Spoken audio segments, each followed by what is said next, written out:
First of all, I want to say that the title here sort of may give you some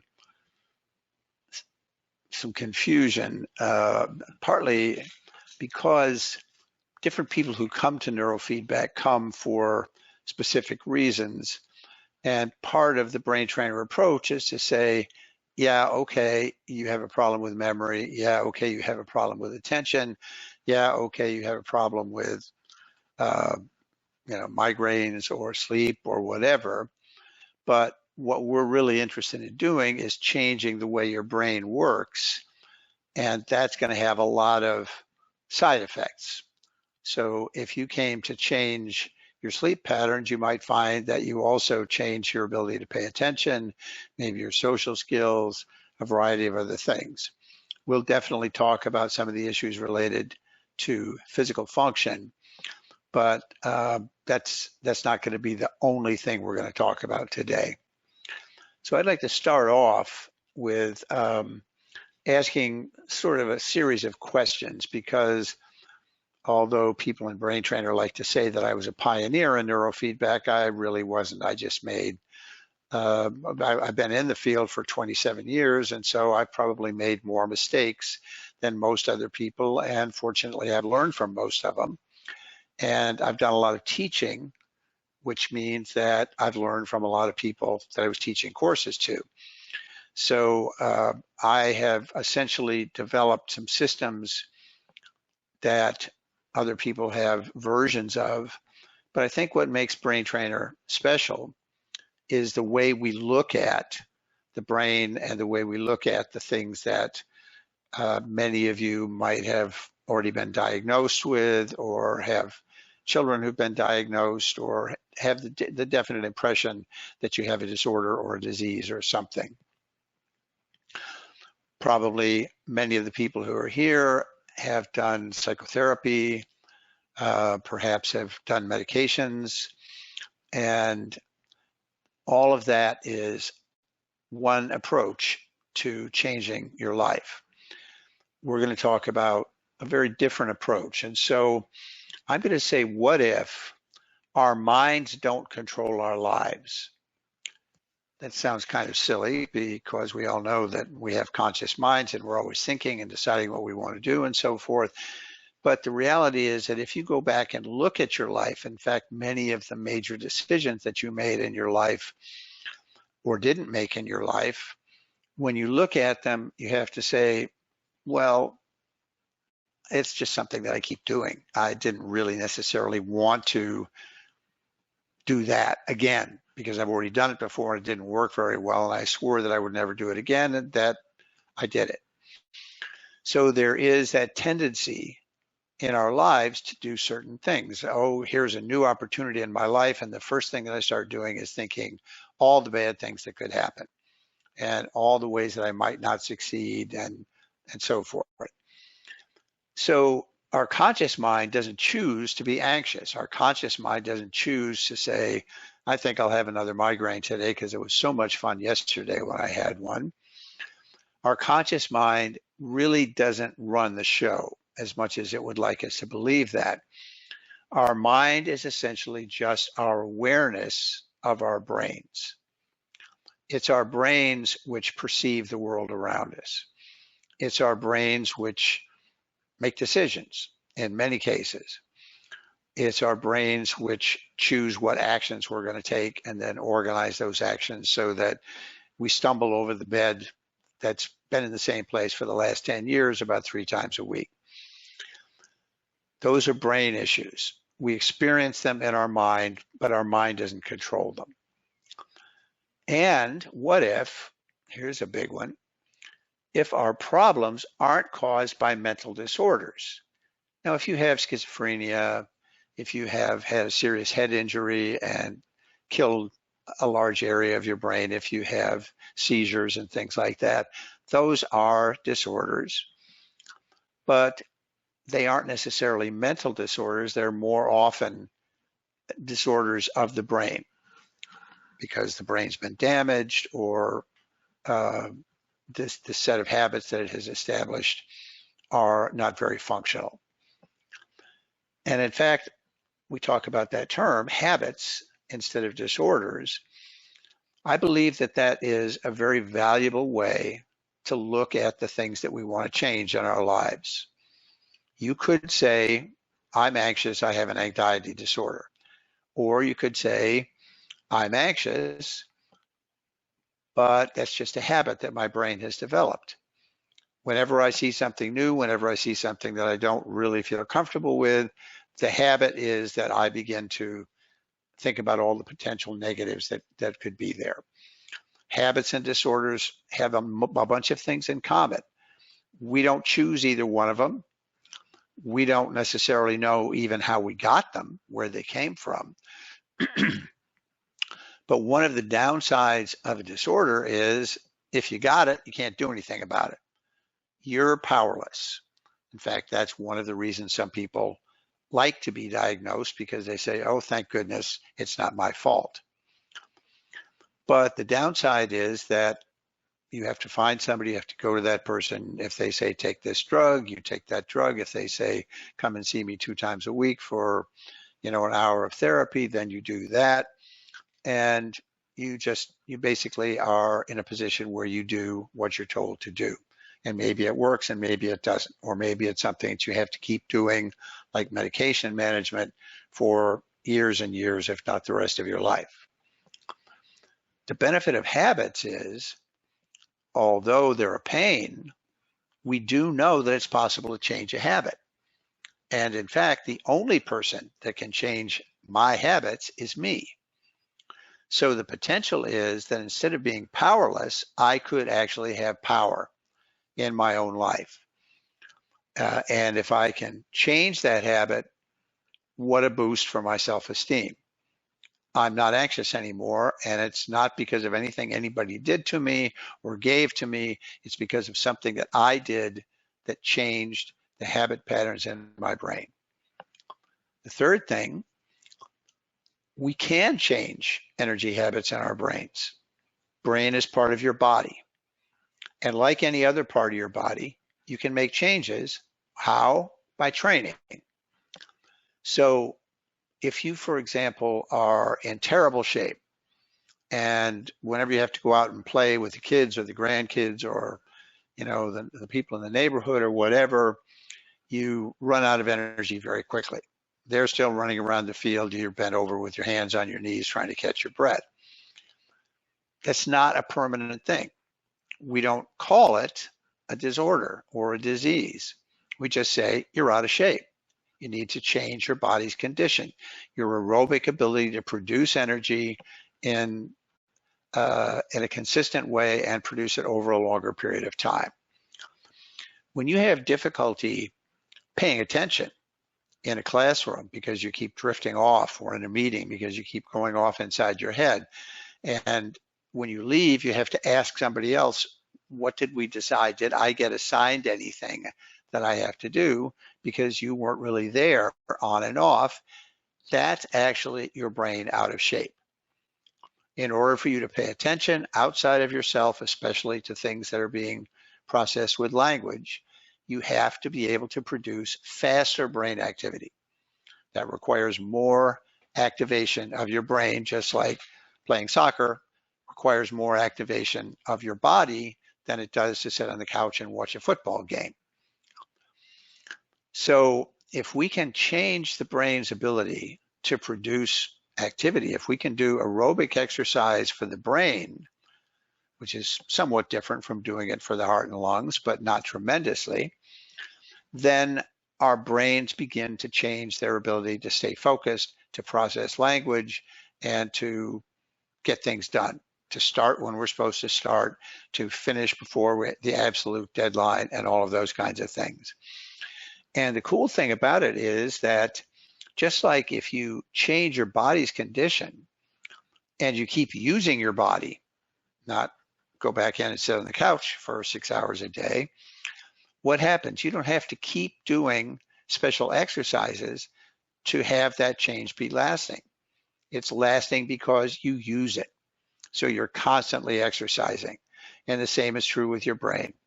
If you can establish new energy levels in your brain that allow you to pay attention, that allow you to process language, then ideally you're going to be using them every day. If you're in school, if you're at work, if you're talking with friends, if you're listening to your wife or whatever it might be, using those skills actually continues to develop the the ability to continue using them. And you don't need to keep doing brain training for the rest of your life in order to be able to do that. So maybe it is possible. Maybe it is possible that those things which really run your life, the things which just happen, that you didn't choose, aren't diseases or disorders, but maybe they really are just habits in the way your brain operates. And maybe you actually have the power to change those habits in positive ways, in lasting ways, by simply exercising your brain the way you would exercise your body. What kinds of things could that change?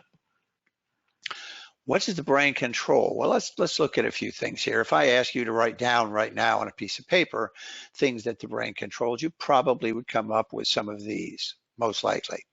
Perception, what I see, what I hear, what I feel, and how I see it and hear it and feel it.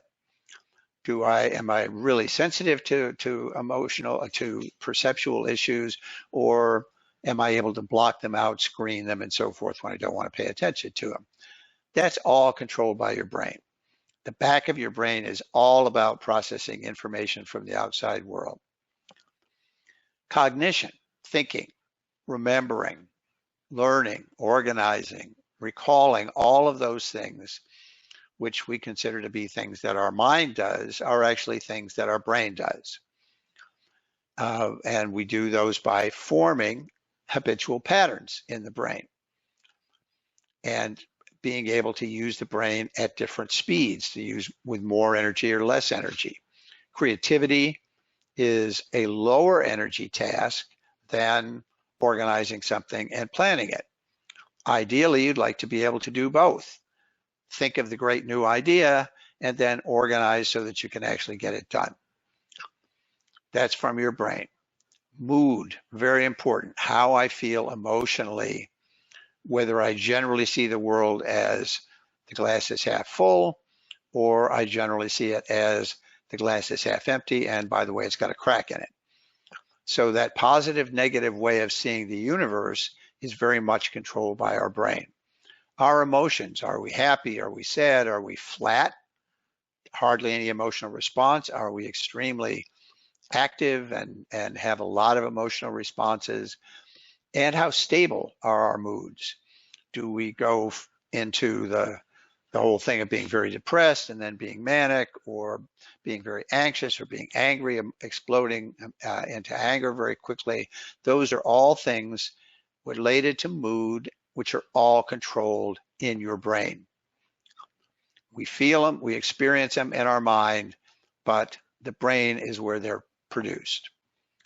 Behavior, how well we're able to control what we do, how well we're able to decide what we're going to do and actually direct it, how well we're able to maintain a behavior instead of running out of gas after 30 seconds and have to go do something else or whatever.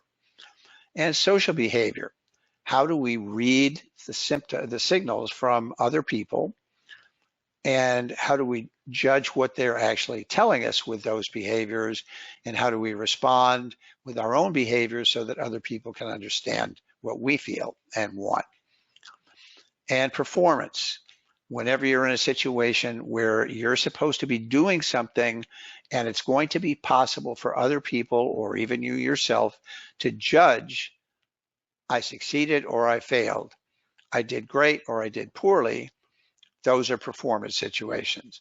Some of us are able to perform with a great deal of comfort. We just don't worry about it. Other people are very, very stressed out by thinking that somebody's going to be judging them or that they'll be able to judge themselves. Those are all things that your brain controls. But wait, there's more.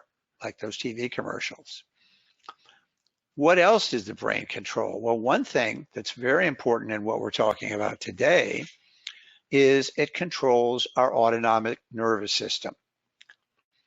Our autonomic nervous system is the part of our brain and our nervous system which actually controls the link between our body and our brain, our moods, particularly our moods.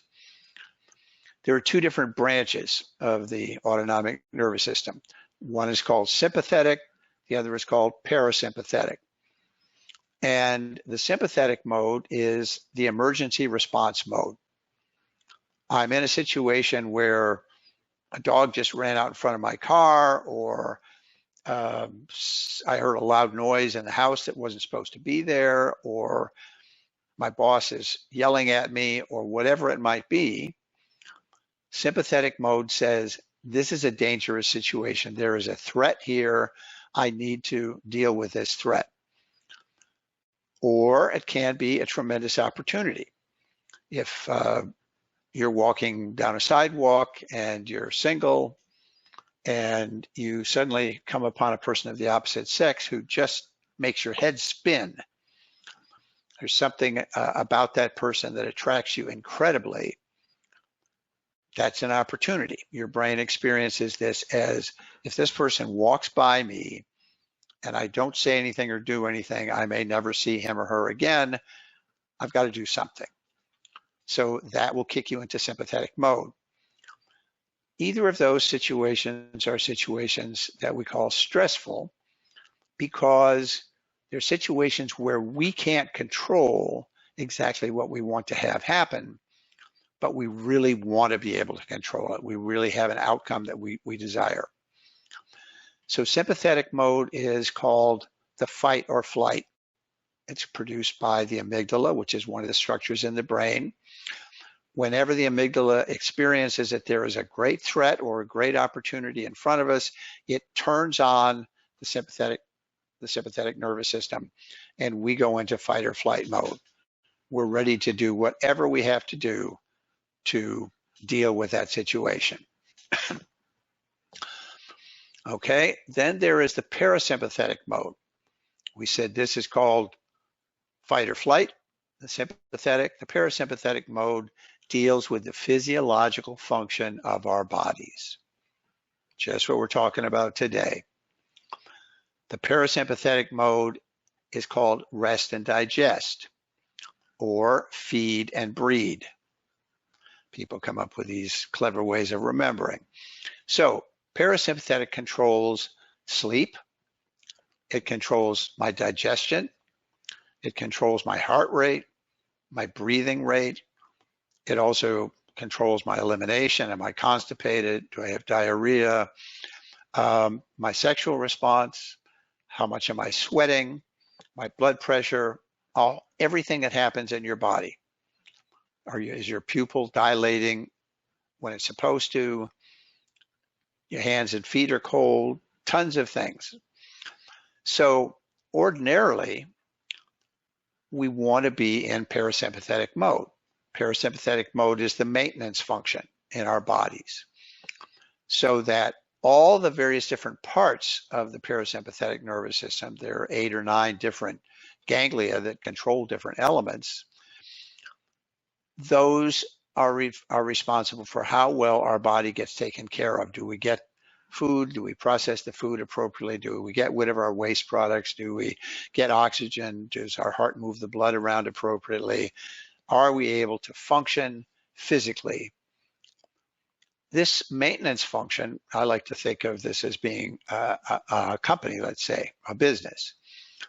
And the business has a building, and there are people who work in the building, and the business has a certain number of people who are maintenance workers. They change the light bulbs, they fix things that break, they make sure that the electricity is working properly, they perform maintenance functions like cleaning the floors, cleaning the bathrooms, making sure that supplies are there, and so forth.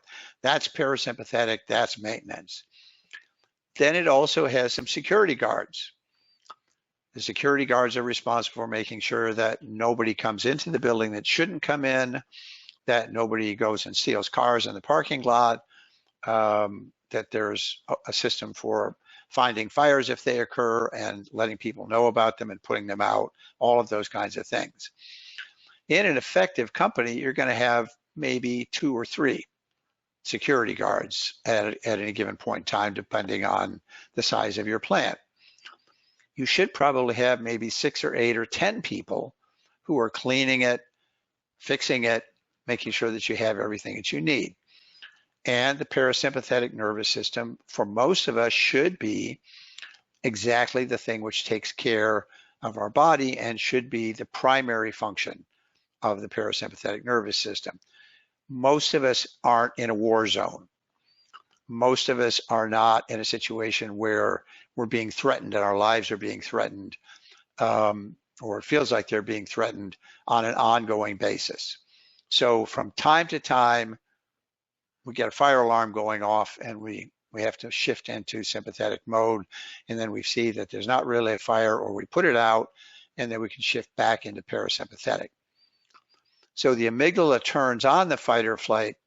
The prefrontal cortex, which is the executive center of our brain, organizing, planning, concentrating, focusing, a whole bunch of things that are executive functions, that turns off the fight or flight. Okay, so let's go on a little bit and see, is there even more that our brain might do for us that we haven't thought of yet? Well, here's the amazing part. Our brain actually creates the universe that we live in. That sounds silly, but in effect, you don't see the world the way it is. The world is the way you see it. If we have 2 people going into the same situation, maybe brother and sister, maybe 2 people that work at the same company, one of them may see the situation as being terrible, scary, and so forth, and the other one may say, wow, there's a great opportunity here, I'll be able to do this. It's the same experience, it's the same outside, quote unquote, objective reality that we're seeing, but we're seeing it in a very different way. So our internal reality is completely different. How we experience ourselves and how we experience other people is very much controlled by the brain. We even know what systems in the brain do that. So if you think of yourself in a negative way, if you have low self-esteem, and another person thinks of themselves in another way and has higher self-esteem, that's actually produced by your brain. I had someone who asked the other day, is it possible that that's created by the genes, or that it's a physiological thing? Because everybody in my family is, has this sort of negative approach to things. Well, I don't think it is controlled by your genes, and I don't think it's controlled by physiological functions. It is actually produced by the habits that you learn as you grow up that form the habit patterns in your brain. Also, a very, very important issue is that all of us have subconscious material. All of us have memories, sometimes memories that we don't remember anymore, sometimes memories that come to us that we suddenly realize, wow, that was 30 years ago, and this is the first time I've remembered it. And also our emotions and our feelings about things are involved in the subconscious. Some of us are very connected to our subconscious. Consciously, we're able to remember things and remember what happened, remember how we felt, and so forth. But other people, for various reasons, are blocked off from their subconscious. They have things that happened that they don't want to remember. They have feelings that came up that they don't want to be involved with. They want to block those things. And that ends up causing problems because we don't integrate the information that we needed to integrate. We keep it blocked off, and as a result, oftentimes that causes problems in our mental performance, but since we're talking about the body here, this often causes problems that are related to physical performance. People who have issues like fibromyalgia, that's basically a problem of unexpressed emotional and memory issues that are blocked. And the brain, over a period of time, gets to the point where it can't just block it. It's too strong, but it won't allow itself to feel it, so it somatizes. That is, it turns my internal pain, my emotional, psychic pain, which I don't want to know about, into physical pain. It makes it impossible for me to get rested when I sleep at night because of a change in the way my sleep patterns happen. And I end up feeling tired all the time. How do you fix that? As you may know, if you've ever had fibromyalgia or know someone who does, if you go to a doctor, the doctor's going to say there's nothing wrong with you. It's all in your head. Well, it is, but that doesn't help. If you can change the way that your brain is able to be aware of your own subconscious, then you can change that pattern of pain and that pattern of fatigue. So your brain literally creates your world, and it creates how you feel about yourself. If you could change your brain, and I'm here to tell you that you can, and we'll talk about how, you could change everything. You could change the way you think, you could change the way you feel, you could change the way you perform, you could change what you believe about yourself, you could change how stressed you are, you could change even your physical pain and physical issues in your life. You could change everything. And just like those patterns, which you currently have, tend to produce automatic things that just happen in your life. I just get anxious in certain situations, whether I really need to or not. I always choose the same type of potential partner, even though I've had tons of experience that tells me, although I'm attracted to those people, they're not good for me. I still end up going back to them. So these changes, because those initial patterns tend to be automatic, they become habits, the new things that we learn, that we teach our brain to do, are also automatic. You don't learn a trick to stop feeling anxious in certain situations. You don't stop and learn to breathe in a certain way or count 10 before you get angry or stuff like that, because those things work if you happen to think of them. And if you happen to do them, they work temporarily. But if you can change the habit patterns in your brain, then the new habits of seeing opportunities in new situations instead of seeing threats become just as automatic. You don't think about it. You don't try to figure out how to not feel anxious. You just don't feel anxious. And they're stable.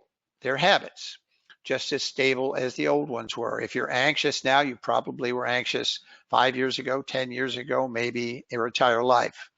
If you don't do anything to change it, you'll probably be anxious 5 years in the future until the day you die.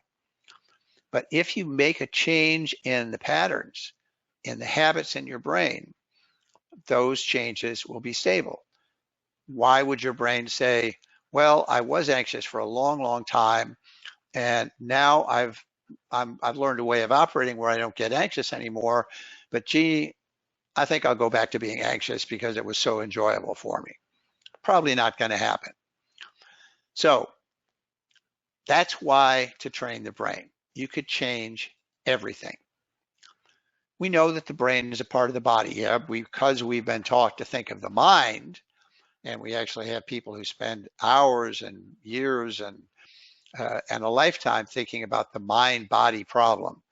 Is the mind in the body? Is the mind part of the body? Is the body part of the mind? We don't really know. The answer is no. The mind is our experience of our brain, and our brain is a part of our body. Experience is actually encoded in your brain in energy patterns. So let's just take a simple example. Not a very fun example, but it's a fairly simple one. Let's say that you're born, and at the moment you come out of your mother into the world outside, you've just experienced probably what felt like dying and opening up into a new situation. There's one thing in the world that your brain knows. It knows your mother. It knows her smells. It knows the feelings of her. It knows her blood because it's been my blood during the time I was within her. If she has a lot of anxiety chemicals while I'm inside of her, I will have a lot of anxiety chemicals going through my bloodstream. But let's say that because of no fault of anyone, I spoke to someone the other day who had this experience. The child was born. The child is born premature. What happens? The child is taken away from the mother almost immediately. Maybe is able to spend a few minutes with the mother just saying, oh gosh, she's still here, thank goodness. And then is taken away and put in a crib in a nursery with a bunch of other very young children who are all premature or have some kind of issues. And the child suddenly says, where did she go? The brain of the child says, where did she go? She's not there. Why did she leave me? What did I do to make her leave me? I know she's around somewhere because I was with her, but now she's gone. Your brain begins to learn from the moment, literally, that you are in the womb and have a brain that's functioning. It learns from your mother's experience. And then when it comes out, it learns from its own experience. And that learning takes the form of the brain figuring out, how dangerous is this place? What's going on around me? I have no control over anything because I've never been here before. I don't know anything about it. So let's say that that person experiences a feeling of depression, a feeling of it's hopeless. I am here by myself. I don't know where that person went. Maybe I get to be with her briefly from time to time, but most of the time there are other people around me and they're not her. Why did she leave me? What did I do? That begins to be encoded in the way your brain makes energy. Your brain doesn't see the world as an exciting and good place. The brain doesn't get nurtured physically anywhere near the amount that it would if you had a loving mother that you were able to be with most of the time.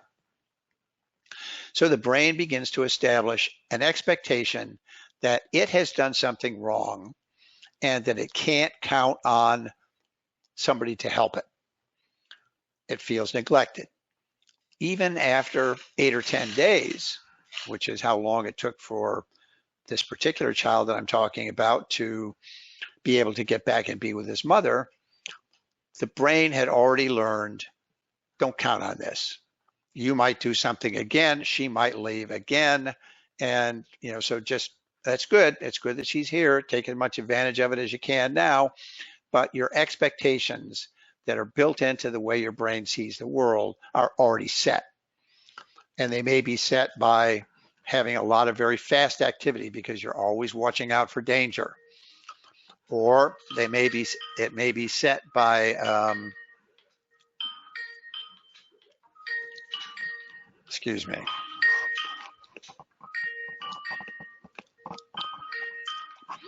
It may be set by being very, very slow because you want to stay inside of yourself. You can't trust yourself to be out in the world.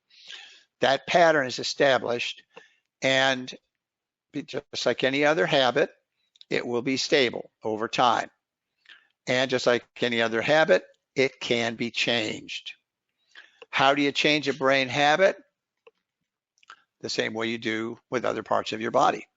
You train your body and teach your body to do something it's not very good at doing and practice doing it over a period of time, and then it changes. It learns to do something. It develops a capacity to do something that it wasn't able to do before. It might change how blood is carried into an area or not carried into an area. It might change how much energy is being used and so forth. So there are, we're going to say today, there's actually more, but we're going to say that there are two basic approaches that we can say we use to change our body. The first one, which certainly you all know about because if you watch TV, you see ads for it all the time. If you go to the doctor, you hear about it all the time. The solution to all problems is chemical. If you're sick, if you don't feel good, if you have trouble falling asleep, if whatever, you go take a drug. And if that causes some positive effects and some side effects, then you take another drug to help you with the side effects. The problem with that approach, first of all, that approach is based on the concept of pathology. You have to take this drug because there's something wrong with you. It's not something you can fix yourself. Your body just doesn't have everything it's supposed to have. Sometimes we've been told that there may be chemical imbalances in our brain. They're not supposed to say that anymore because we know that's not true. But the chemical approach is easy because I don't have to do anything. One thing I know about changing habits is I'm going to have to do something to make that happen. But if I take the drugs and it doesn't work, it's my doctor's fault. Well, it might be my fault too because my body didn't respond the right way. But I can take more, I can take different ones. The same is true with taking supplements. There's something missing in my body and I have to put things into it to fix it. But the energy approach, which is the other approach, it's the more Eastern approach, the Tai Chi, the acupuncture, acupressure, yoga, all kinds of things that allow us to change our bodies from the inside out. That energy approach is a focus on habits. What do we do when we do yoga or Pilates? We practice doing something with our body that we don't normally do, and we probably don't do it very well and probably can't do it for very long when we start. But if we keep working at it, our flexibility changes, and it changes in a lasting way. Our balance changes. Our ability to be still and to rest changes. If we work with energy, or like aerobics, that would be basically making a part of your body work harder so that it draws more blood, and with more blood there's more oxygen so that the body has the fuels that it needs to actually be able to produce more energy and produce it over a longer period of time. Same thing is true with our brains.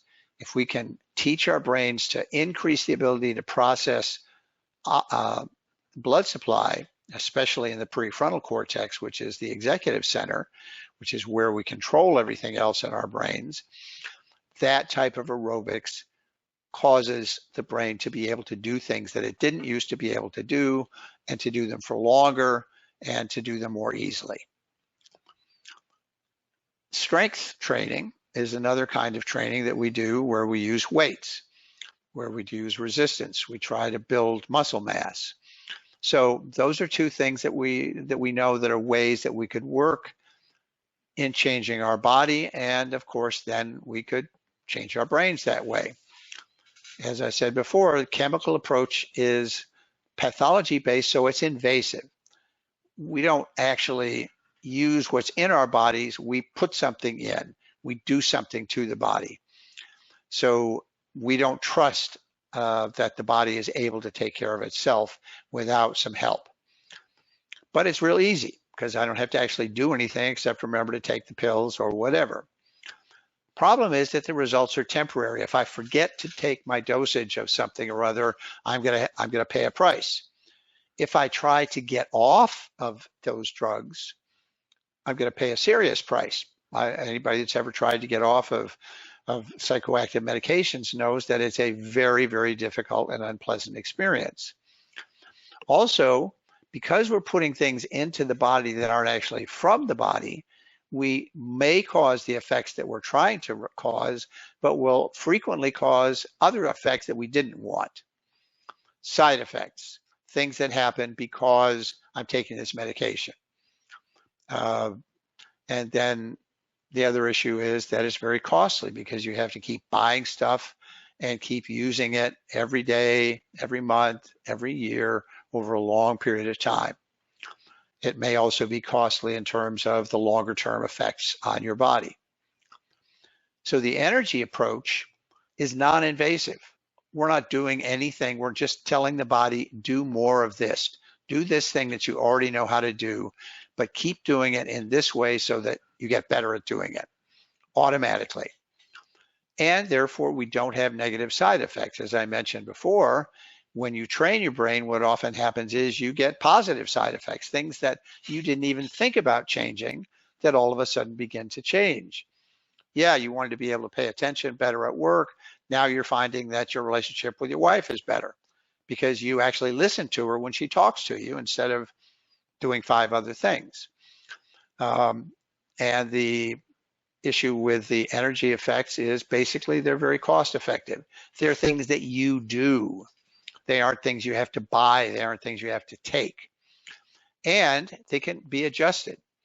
If I start feeling like, I've been working too hard with my weights, I can reduce the amount of weight that I'm using. I can reduce the number of repetitions that I do so that my body is more comfortable working to make myself stronger without making myself sore or hurting myself. And as I mentioned before, the best of all, you did it yourself. You fixed a problem in your own life. Nobody told you what to do. Nobody gave you pills so that it would work that your body would work in a different way. You just did the exercise and you were committed to it. That's the downside. You have to make a commitment. And the change in your self-esteem is positive. So how exactly do we do? How do we train the brain? Well, first of all, it's important to understand that the brain is not a linear system. It's not something where you put something in on one end and it comes out on the other end. You put a certain program into your computer and now you're able to do this. The brain is what's called a complex, adaptive, chaotic system. It's like an ecology. It's like an economy. We look at the economy of the United States and we see that we have a huge number of things that work together. We have how many jobs are there? Where are companies creating the jobs? Are there unions? How much money do the banks have? How much money are the banks loaning out? All those things go together. And it's such a complicated system that we keep bringing in as heads of the Federal Reserve these incredibly knowledgeable academic people who've been studying economics for decades and teaching it. And yet what they've managed to do so far is to create a huge amount of debt so that we actually have more debt in the last 5 years than we've ever had in all the other years combined. So that's a simple example of a system which is not linear, but when you try and treat it as a linear system, you're not going to get good results. We can't treat the brain as if it were a linear system.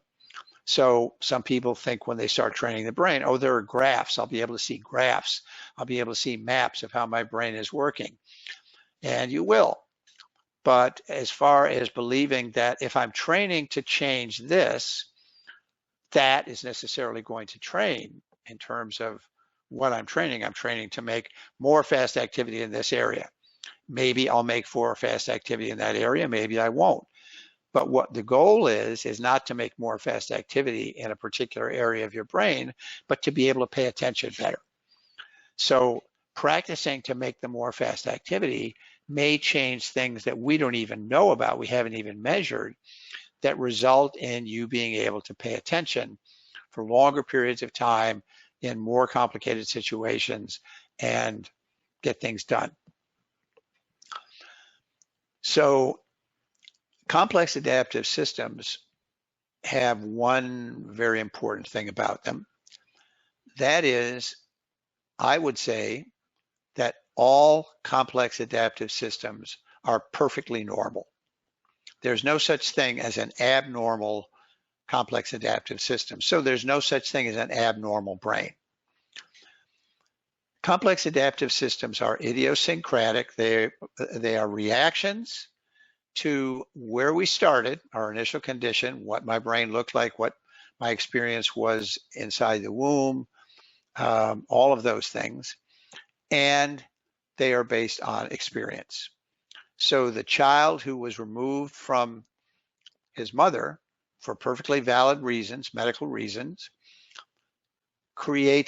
has an experience and has an initial condition which start the process of what his brain is going to expect, how his brain is going to react to things, and so forth. If you had that experience and you were largely away from your mother, your birth mother, for most of the first 10 days of your life, and you were in a place where people were sticking tubes into you and doing all kinds of stuff that you had no control over, the chances are that you would not end up with a perfectly well-balanced brain. It's literally your brain learned to survive in a situation that was not what it wanted, not what it was hoping for, not what most brains deal with. That survival strategy worked. I made it through. I'm still alive. But the brain learned to deal with things based on that initial experience. People who are traumatized in any way, their brains will be trauma brains. But if they didn't have trauma brains, they probably wouldn't have brains, because the trauma brain is a way that I learned to deal with something that I didn't want and I couldn't control. So it's normal. There is no way that I could have had a different brain given the experience that I had. However, that's not to say that it's ideally functional in my life today. So we need to know, how can we change complex adaptive systems so that we get different outcomes? We had different automatic things that come out of it. Well, the complex adaptive system learns from one thing, and really only one thing. You can't take it to a class. You can't, have it watch a video or anything like that. It learns from feedback. The brain is constantly doing one thing. That is, I'm putting something out into the world, and then I'm watching to see what comes back in. That's feedback. I get on a bike, I start trying to ride a bike, I fall off. That's feedback. Nope, it wasn't that. I get on it again, I try to ride again, I fall off. Nope, that wasn't it either. All of a sudden, I'm riding the bike, and someone could ask me, Pete, what are you doing differently? How did you stay up that time that was different from what you did before? And I'm going to say, I have no idea. My brain just learned it. I can ride the bike now, but I have no idea what I'm doing differently or anything else. The feedback of falling off and then staying up taught my brain that's what you want to do if you're going to ride a bike. The problem is that once we are born and once we're doing tasks and living lives other than things like riding a bike or floating or stuff like that, most of the feedback mirrors that we have are subjective, which means that I have people around me, and those are the ways that I'm frequently going to judge what was the effect of what I did. So an example, last night I said something to my wife and she laughed. Today I said the same thing to her this morning and she whacked me upside the head. My brain says, wait a minute, how do you expect me to learn from that? I did the same thing and I got two exactly opposite responses. That doesn't help me. So that feedback mirror is a problem because it's subjective. It is dependent on something outside of things that I have control of. It's dependent on the mood of the person that's giving me the feedback, whether they're angry right now, whether they were happy right now, or whatever it is. So it's difficult to learn from feedback mirrors. And feedback mirrors become extremely important in developing large parts of the patterns in our brain. As we go through adolescence, we know that peer review, peer support, and peer pressure are very important issues that helped a person to form.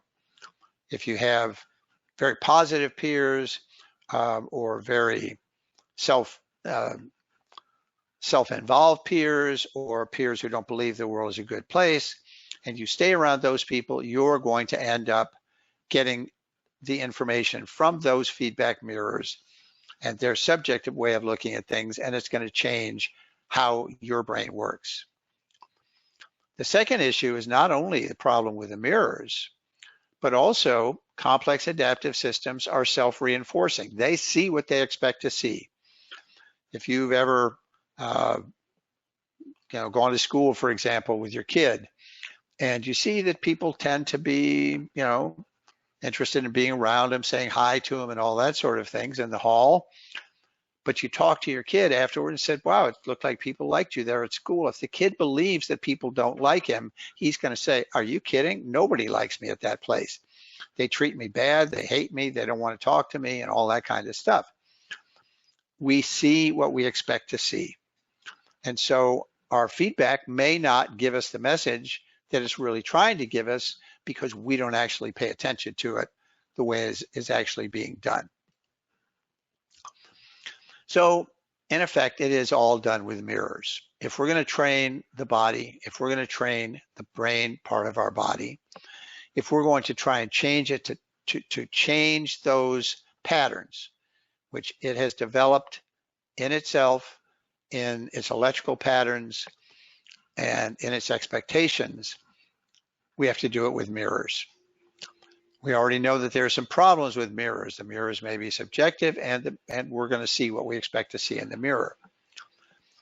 But neurofeedback, or brain training, is neuro-brain feedback mirror. It's a mirror to the brain.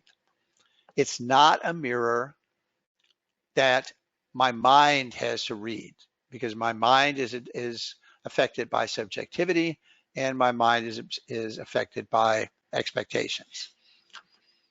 The brain and not the mind is what we're training. And this is something that's it takes a while for almost everybody who starts working with neurofeedback, because when they start, they sit down in the chair, there's a computer screen in front of them, and they're playing a game, or they're watching a video, and there's things on their head that's gathering information from the brain and saying, yes, now you're doing more of the thing that we want you to do. Oops, now you're not. Yes, now you are. Now you're not. So the brain can begin to see what's going on. But in the beginning, what happens to most people is that they try to think about it. They say, I've got to train my mind. So they watch the feedback and they say, okay, well, let me think. If I try to do this, what happens? Okay, it went the right direction. Oh, wait, I just tried to do it again. It went the wrong direction. And they try to figure it out. That's the conscious mind. The conscious mind does not run the show, even though it will tell you that it does.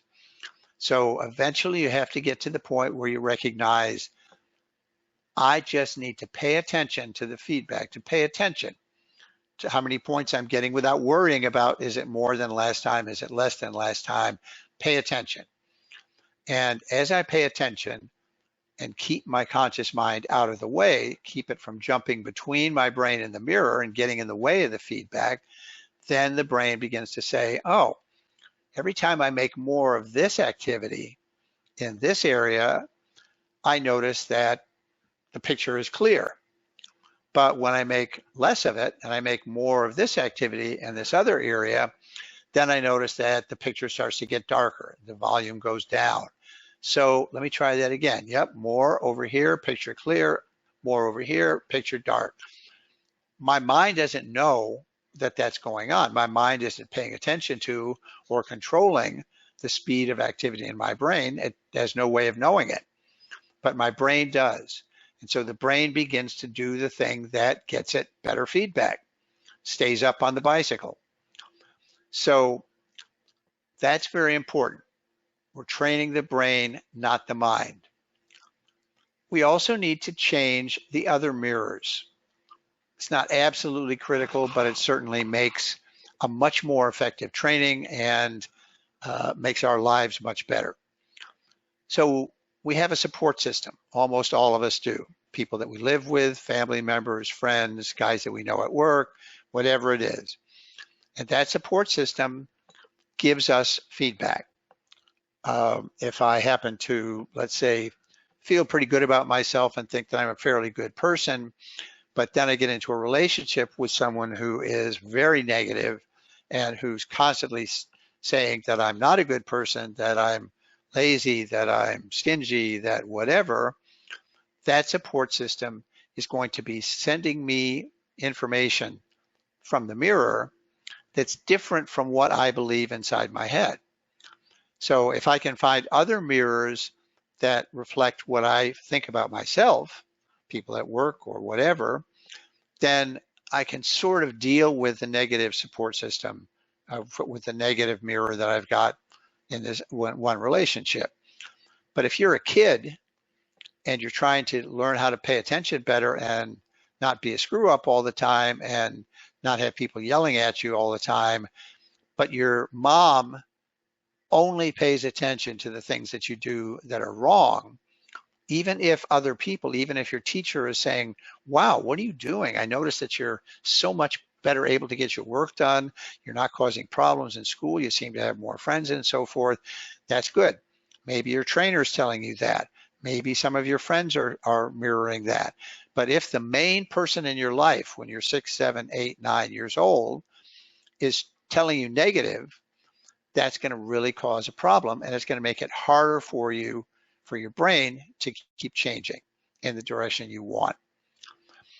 Your self-image is very important. And so one of the issues that we deal with in training is to sort of help the person create space inside his or her own mind to move into, to begin to imagine him or herself as a different person, as able to do things that he hasn't been able to do before. Changing the self-image and changing the support system, and this is something that we focus on in training, those two things reinforce what the brain is getting during the training sessions. So instead of doing 2 hours a week of getting the new information, now we can do something with the other 168 hours a week, 166 hours a week when we're not training, by having a support system which says, wow, I just noticed that you did this. This is different. I think your hard work is starting to pay off. And if you can say, wow, I got my homework done in less than 2 hours. I've never done that before. I think this is really starting to work. Those are very important. And then we have to essentially break up the combination of brain patterns that we have, because there are many different patterns, just like there are many different, let's call them symptoms, that's a common word, or behaviors or feelings and so forth.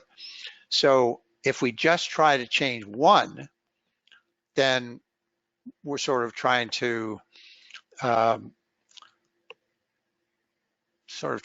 move a tent without taking the tent pegs out, just by grabbing in one place and pulling on it. And the goal of the training, this is very important, is not to change my personality. It is to increase the number of options and the range of options that I have. It's to take me out of that stuck place where I've got 2 or 3 habits that control my life and that make me experience things in certain ways, and be able to do that on an ongoing basis. Those are all part of what brain training is all about. And so what we're going to talk about now is the whole brain training plan. The whole brain training plan essentially begins by looking at what is your brain currently doing. It's called the TQ assessment. And the TQ assessment looks at 20 different areas around your brain. It looks at how fast, how slow, how much activity, how easily you're able to rest, how easily you're able to move into a state where you have to perform a task, your emotional responses, your control systems, all of those things. It gathers data about all of that. We also ask you to fill out a form online, which basically gives you a whole series of different things, from mood, behavior, cognitive functions, and a whole number of things relating to your function, your physical function. How do you sleep? Do you fall asleep easily? Do you wake up a lot during the night? Do you sleep for a couple hours and then wake up and can't go back to sleep? Do you sleep all night long but then can't wake up in the morning? Do you grind your teeth when you sleep? Do you wet the bed? Do you move around a lot in the bed? All of those things, just in the area of sleep, if you can tell us which of those things are most important for you to change, the things that bother you the most, then we can compare the patterns that exist in your brain with the patterns of behavior that exist in your life, and we can identify these are the patterns in your brain that are most important to train to fix those things that are happening in your life. Then we train consistently over a period of time, consistently meaning usually 2 or 3 times a week, usually for somewhere around an hour for each time, to actually do that over maybe 3 months, 4 months, 5 months, and you will actually change the patterns in your brain and change the things that you experience in your life. And those changes will be lasting. In fact, as we've done follow-up with people, when I first started back in the 1990s in Atlanta, I had people do pre and post interviews. What would you like to change? What's important? And then at the end, what did change? How is your life different now? But then after a while, we started wondering, I wonder how long those changes lasted. So we had people that we brought back people from a year who had finished training a year ago, people who had finished training 2 years ago, and redid the interviews and asked them the question, what happened after you stopped training? And what they told us was, invariably, in the 6 months after I stopped the training, I actually made bigger changes than I did during the time I was changing. Because the training is designed to get you to learn how to ride the bike. Once you know how to ride the bike, then you can start learning how to ride with no hands, how to ride standing up on the seat, how to ride holding your front wheel off the ground. Because you have the basic skill, now you can develop additional skills.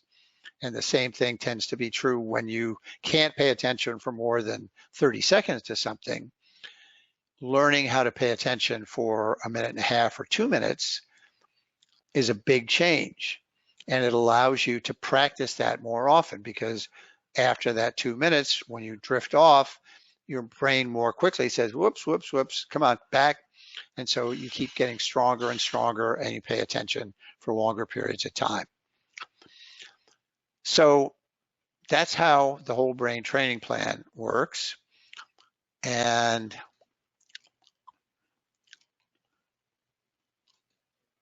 the plan basically tells you very specifically where to put the sensors on your head so that you're going to be reading the areas of the brain that you want to change. Let's take an example and say that we have a person who is very, very stressed out, very anxious all the time.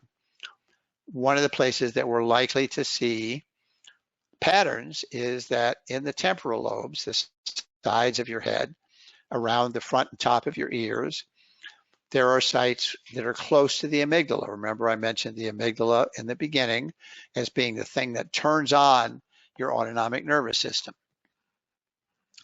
So it turns on your fight or flight system. So what we're going to be doing is we're going to be measuring in those areas.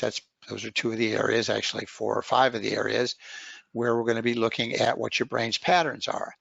And if we see that you have a lot of very, very fast activity, more than 23 beats per second in the neurons in that area, then we're going to say, wow, that goes along with anxiety. We understand that. We've seen research that shows that. And so what we're going to do is we're going to put sensors at those sites on the temporal lobes, and we're going to tell the software in this training protocol, we're going to tell the software whenever the amount of 23 to 38 pulse activity, which is super fast, huge waste of energy, whenever that goes above this level, no points. Whenever the slower activity, which is more likely to be calmer and able to be relaxed, goes above a certain level, then you get points. So when you do both of those, when you make less of what you don't want and more of what you do want, the brain gets feedback saying, good, that's great, keep that up, keep that up. Oh, there you go again, too much fast. That's good, you got it back. So the protocol tells you what to train, and the training plan tells you where to train and how to train it. And it also says, train this with your eyes closed, train this with your eyes open. Sometimes train this while you're doing a task. All of that stuff is defined for you. And just like if you went to the gym to get yourself in shape, it's very unlikely that you would go in and your personal trainer would say, okay, here's a barbell, and I want you to do 15 bicep curls. Then wait for a minute, then do 15 more, then wait for a minute, do 15 more, and then you can go home. If you did that and you came back the next time and they said, okay, let's do that again, and the next time, let's do that again, you might end up with very, very strong biceps, but the rest of your body wouldn't really be in very good shape. Probably still be flabby in certain areas, not have much muscle tone in certain areas. So what happens when you go to the gym? The personal trainer says, here's your training plan, your whole body training plan. First of all, in this first session, we're going to work your arms and your shoulders. In the next one, we're going to work your hips and your legs. And the third one will work your back and your abs and so forth.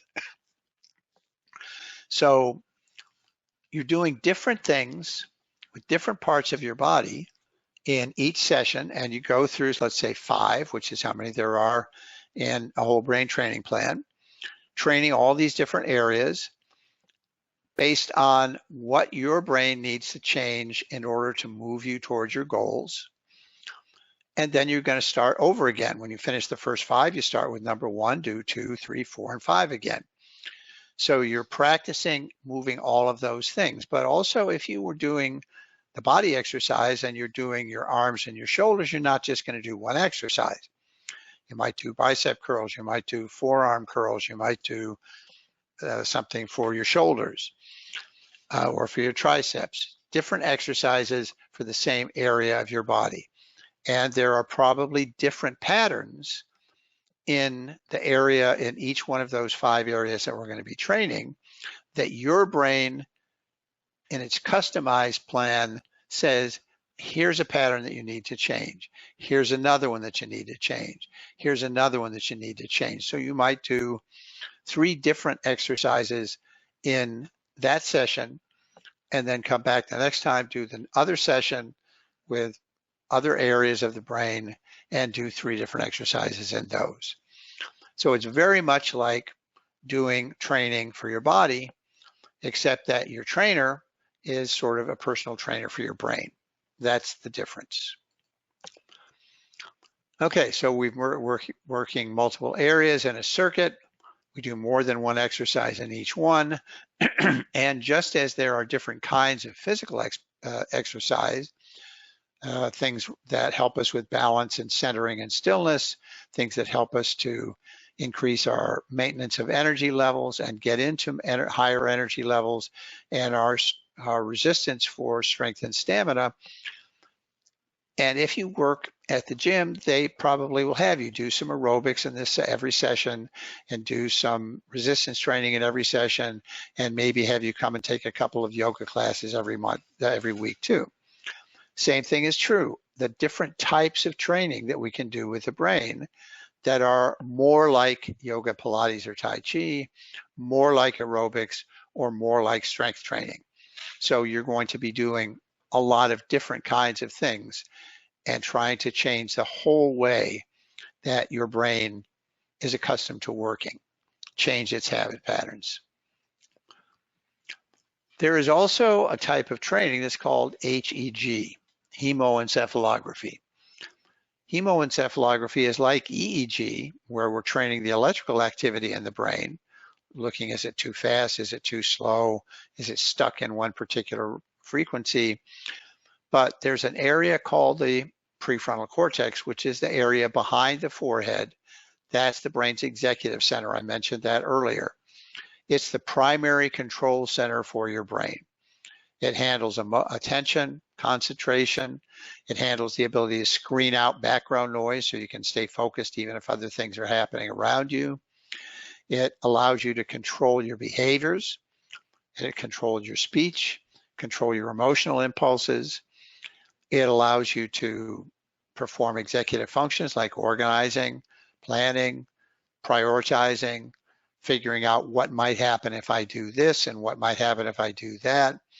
All of those things. It's also what helps you to identify social issues, what messages people are giving you without words, and how you can respond to them so that you give the message you want to give.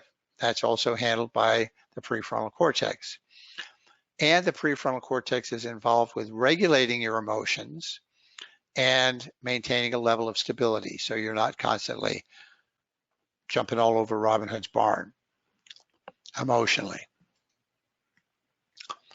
The benefits of HEG are, number one, it's very easy to learn, and it doesn't require you to do an assessment. So like aerobic exercise, you don't have to go see the doctor, you don't have to get a diagnosis or anything like that. You just go out and start walking or jogging or riding a bike or swimming or whatever it is. Unlike EEG, you don't have to find places on the head to be over the correct area of the brain, because you just put some sensors on your forehead and you're there. We don't need paste or electrodes or any of the stuff that's involved in doing EEG. And it takes between 15 and 30 minutes, 3 times a week. So I get up in the morning 3 times, Monday, Wednesday, and Friday, and I will come in, sit down, put the headband on, and run 15 or 20 minutes of training. And then I go through the rest of my day, and my brain starts the day off cranked up, ready to go.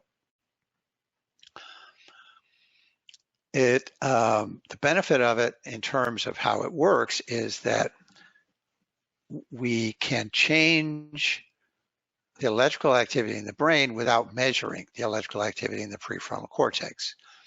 The problem with the prefrontal cortex is it's too close to your eyes and your eye muscles. So electrical activity is, large amounts of electrical activity is produced whenever you move your eyes, whenever you blink your eyes. And if we're measuring electrical activity, the activity we're seeing from the brain is much smaller than that noise caused by the eyes. But what is it that allows my brain to produce more electrical activity? It's blood. We talked about that before. If we have more oxygen and more glucose in the prefrontal cortex, and that's what we're training to do with HEG, then the neurons have more oxygen and glucose that they can use to make energy, so they can speed up their activity levels and be able to control what needs to be controlled in the rest of the brain much more effectively. The HEG is also very powerful for work with migraine headaches, or with many different kinds of headaches. It changes your ability to get blood back into the brain, and migraines oftentimes are related to the fact that we've pulled all the blood out of the brain in a fight or flight situation, just like we pull it out of our hands and our feet. And then at the end of the stressful period, the blood goes back into the brain, but there isn't enough of a distribution system to get it in there. So we get a pressure building up from the heart trying to push the blood in, and we get the throbbing of actually feeling the blood, the heart beating and pushing the blood. So when we talk about whole brain training, I usually talk about the systems that we have that are called combo packages. combo combines HEG and EEG. If your brain was a car, EEG would be the motor and the transmission. It produces the energy, it moves it around and allows the car to move faster, slower, and so forth. The HEG, the prefrontal cortex, is the steering and the brakes. They're not the same thing, but they work together. They're complementary. So it's possible just to train EEG, but you probably won't have as much of an effect on the control systems of your brain. And it's possible just to train HEG, but you probably won't have as much of an effect on some of the things that are likely to be related to, for example, the autonomic nervous system, which for physical issues is going to be very important, or for very, very fast activity, which causes us to be anxious and causes us to tend to block the information, the subconscious information, so we're more likely to have issues related to our physiological functions. So brain training, we're going to offer you a package that allows you to do all the kinds of training that you want to do at home or in your office. We usually recommend very clearly that anybody who's going to do brain training starts by training themselves, because the bottom line is that you probably wouldn't hire a basketball coach who'd never played basketball. Why would you hire someone to train your brain who's never trained his own brain? Either that person has a perfect brain, in which case he's not going to be able to understand what you're dealing with, or he just doesn't feel it's important. It's not that valuable. So if the person actually goes through the process of training his own brain first, or you do, then not only do you experience what it's like to be a trainer, but you also experience that trying to think about it, trying to make it happen, all that stuff that any new trainer is going to go through, so that you're going to be better able to help guide your son, your wife, your husband, whoever it is you're training, your clients, by doing that first. There is a benefit to using systems at home. It's certainly from a point of view of not having to drive to an office a couple times a week, not having to pay somebody to take care of running the system and so forth.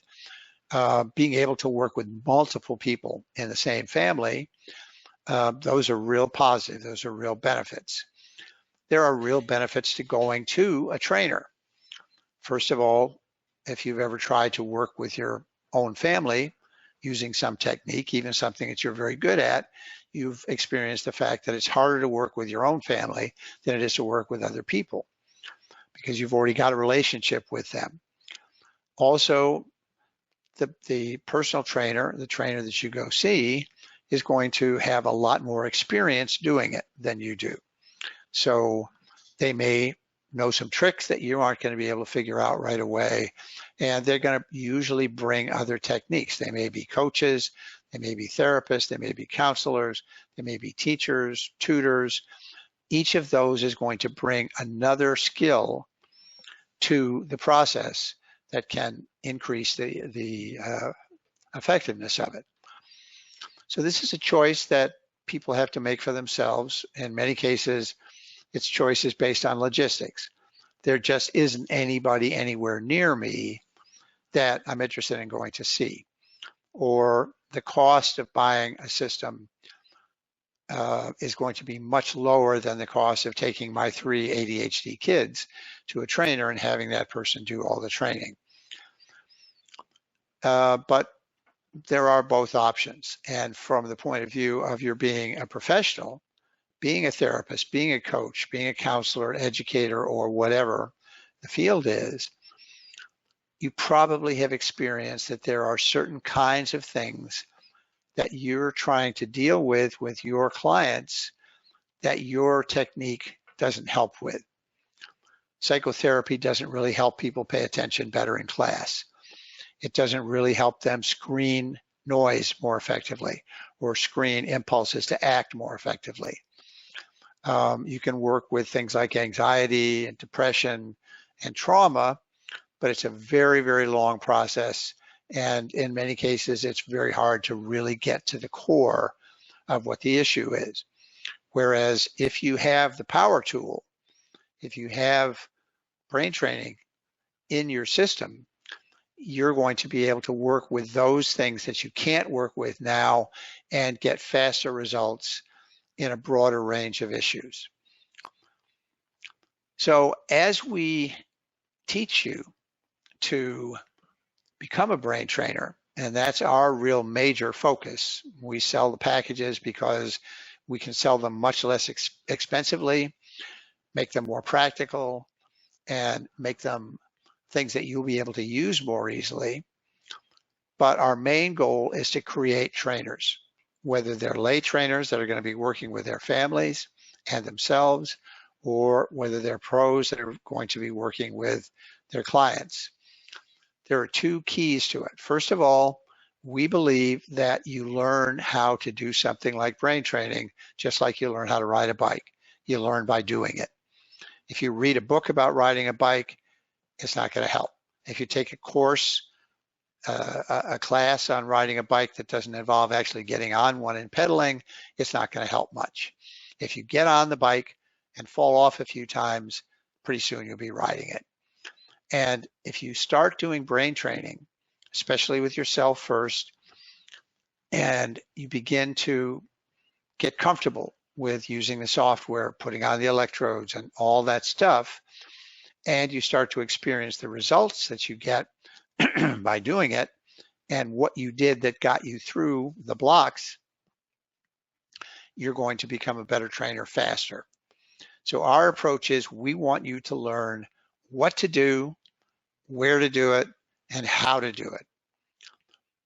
We don't care about why. If you're interested as you go along, after you've gotten very good at what, where, and how, by the way, which allows you to actually help other people, whereas studying brain training, studying neurology doesn't help anybody except maybe the teacher who's teaching it. If you can actually start by working with clients and getting results, you're going to learn, you're going to get experience, and you're going to be a better trainer very quickly. Then we have, through our Brain Trainer University, we have a whole series of classes and courses that you can take to even further increase your skills once you've got the experience and to learn the things that you want to learn from a more theoretical point of view. So we have Brain Trainer University, which, or Brain Trainer U, which is a series of video courses, and each one has multiple modules.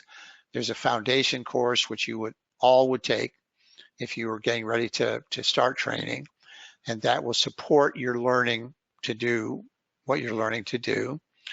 If you're interested after you've completed that and you decide you really want to go ahead with this, we have a certification course that goes along with our supervision package.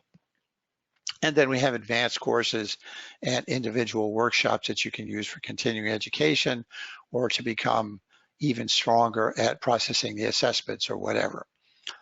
We also offer, for people that are interested, a 2-day practicum workshop where you can work with a trainer hands-on and go through the process of actually putting electrodes on the head, gathering an assessment, doing an HEG session, doing EEG sessions from your training plan, and so forth.